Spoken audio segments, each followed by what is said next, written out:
So, from the words of Dana White, you don't want anything from the government. The only thing you want from the government is for them to stay out of your business. That's it.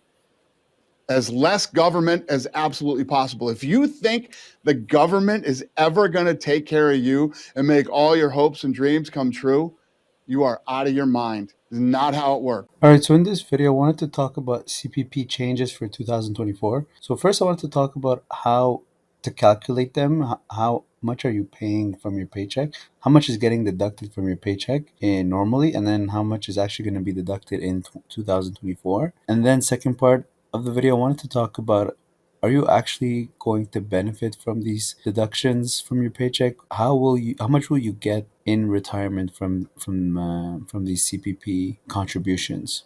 All right, so CPP stands for Canada Pension Plan. It's a deduction from your paycheck. So when you work, employer pays you, employer takes a portion out of your paycheck and gives it to the government, and actually employer pays his own portion and pays it to the government. And every year, the maximum amount that can be deducted from your paycheck increases. So if we look at the example of 2023, you can see that the maximum that's deductible from your paycheck was $3,754. Now, how do we get to this number? So in 2023, the maximum annual pensionable earnings was $66,600. Now, government gives you a basic exemption amount of $3,500. So the first $3,500, you don't pay any CPP contributions, no deductions on the first $3,500. So very kind of them. And then, so you're left with, so if you do 66,600 minus 3,500, you're left with 63,100. And then you pay 5.95% of the difference. So in the example, if you made 66,600, if your salary was 66,600 exactly, then you would remove the 3,500. You're left with 63,100 times 595. You're left with 3754.45, which is what you have here. Now, if your salary was 50,000, we would still remove the 3,500 basic exemption. You're left with 46,500, and then we'd multiply it by 595. So if your salary was 50,000, so if your box 14 on your T4 was 50,000, the box 16 on your T4 should be 2766.75. So there's the box 16 CPP contributions, and your box 14 is your total employment income. Now, if you in 2023, if you made 100,000, because it's capped at 66,600, the max that you would pay, it would still be 3754. You'd stop paying into the CPP after you've reached 66,600 of income. Now, if you made only 3,500 for 2023, you would not be paying CPP. So if you actually had CPP deducted on your T4 and you only made 3,500 for the year, then you're actually going to get the CPP reimbursed to you. It'll be part of your income tax refund, the full amount. Now for 2024, they've increased the max and they've increased so obviously the max that you can pay will increase as well. Let's see by how much did it increase. Did it increase by our inflation rate right now? 38.67 divided by 37.54. So it increased by 3%. So it's the same rate that we're paying, 5.95%, but the max or the cap has increased 3%. I want to see if the maximum annual, so obviously by default, the maximum annual pensionable earnings is increased by 3% as well. So 685 divided by 666, 2.8%. Now, a new change in 2024. Obviously, government is looking out for us. We're gonna pay a little bit more, an extra $188 that we can potentially pay more if our salary is above 73,200 for 2024. So for 2024, we saw that the maximum annual pensionable earnings is 68,500. So let's say we had a salary of 100,000.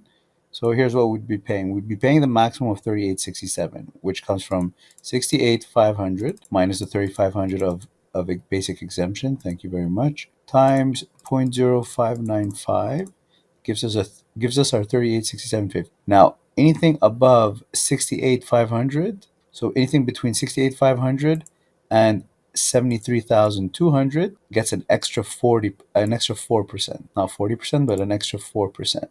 So let's verify that calculation.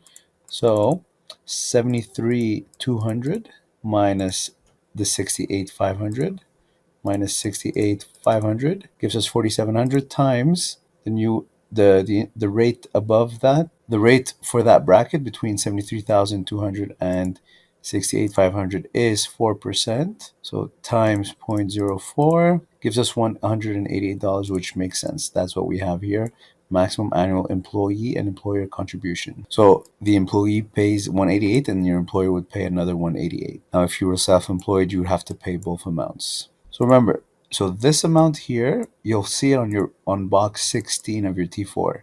But this amount here, this will be on box 16A of your T4, but you're only going to see it in 2024's T4. So this extra contribution starts in 2024. So the T4 that you're going to get in 2024 relates to your 2023 income, and this only started in 2024. So you're not going to see anything in box 16A for 2024. You'll see it in February 2025 regarding your 2024 income. You'll see an amount in box 16A, and the maximum you can see is $188. Now let's look at a calculation. What if you only made 70,000? So if you made 70,000 in 2024, you will pay the maximum here on the 68,500. You will pay 38.67, and then you'll take the 70,000 minus 68,500 gives you 1,500 times 0.04. You'll be paying $60 extra for the additional CPP contribution plan.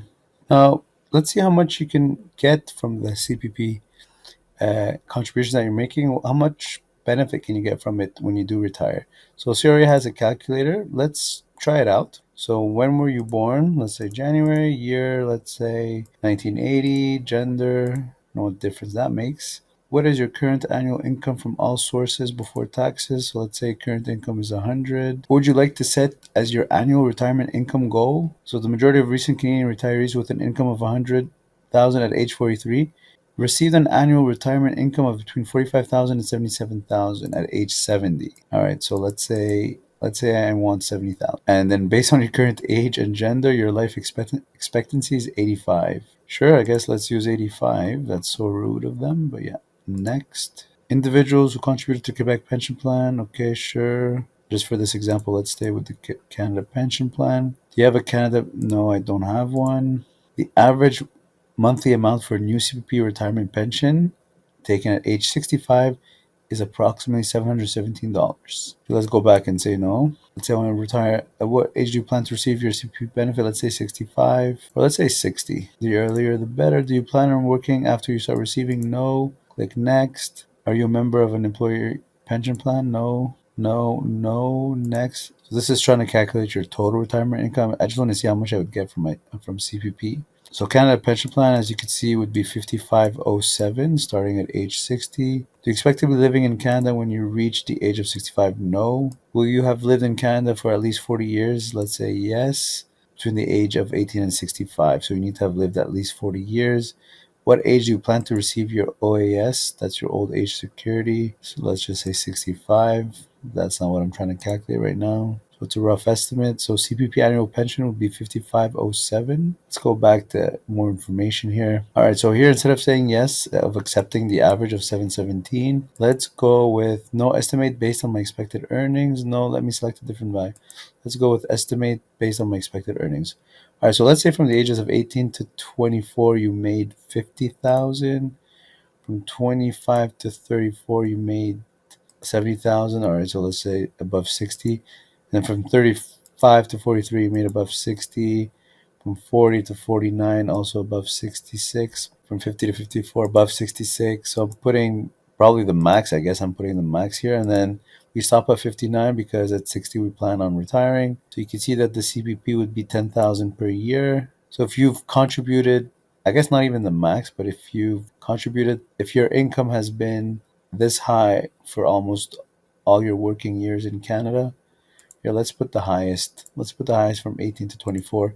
You'd still be at 10,000 at the age of 60. So you'd be at around $800 per month with the CPP. And now they're saying expected life expectancy is about 85. So you've got 25 years of collecting $10,000 a year, which will probably increase every year. So 10,000 divided by 25. So you'd be getting 250,000 in retirement through the CPP benefits. But how much would you have contributed in 40 years or 47 years? So let's say we were to retire today or in 2024. So let's see how much we would have contributed in the last 40 years. Actually, I think it's from 18 to 60. Yeah, so 42 years. All right, so we have the numbers. Let's go back 42 years. So 2023 minus 42. So let's go back all the way to 1981.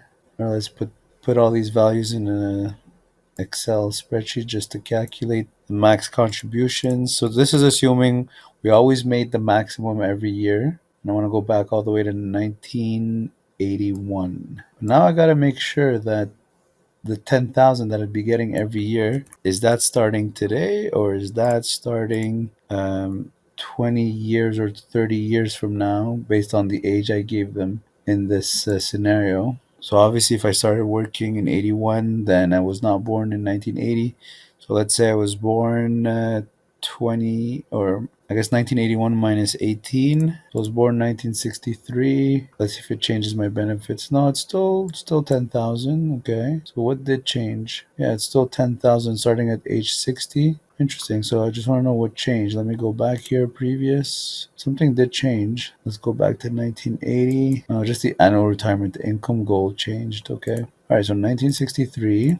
I'm still making 10,000 a month. 10,000 a year, sorry, not 10,000 a month. And now let's see how much I would have paid in CPP contributions. So I would have paid a total of 67,000 in about 42 years, but I'll be getting across 25 years, I'll be getting 250,000, maybe a little bit more with inflation every year. Now, of course, the government didn't just receive 67, they received the double because the employer also pays the second part of your contribution. And obviously, it's invested, so they get to benefit from the investment gains and pay you a fixed amount later on. And that's assuming that you're still alive then. But what if you got to keep this amount every year and invested it yourself? All right, so here's what I'll do. I will go to Yahoo Finance, download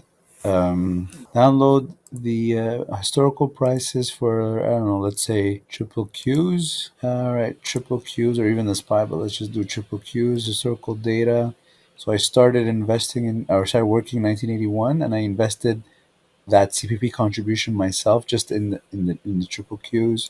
So let's go max.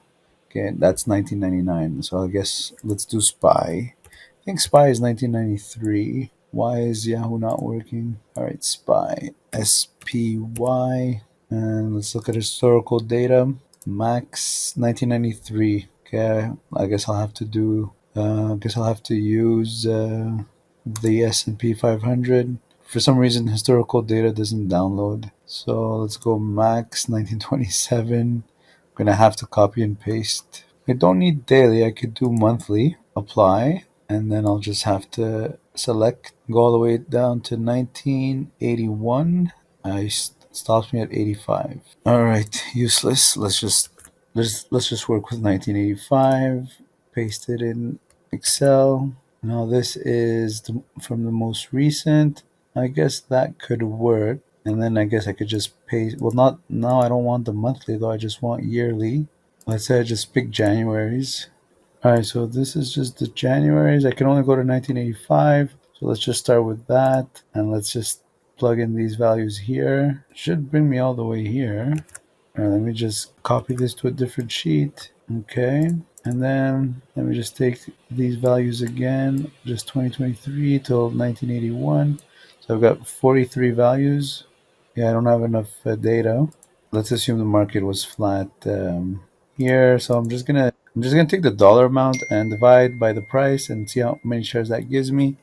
So equals this divided by, which price should I take? Whatever closing price. Closing price. So I got one share over here.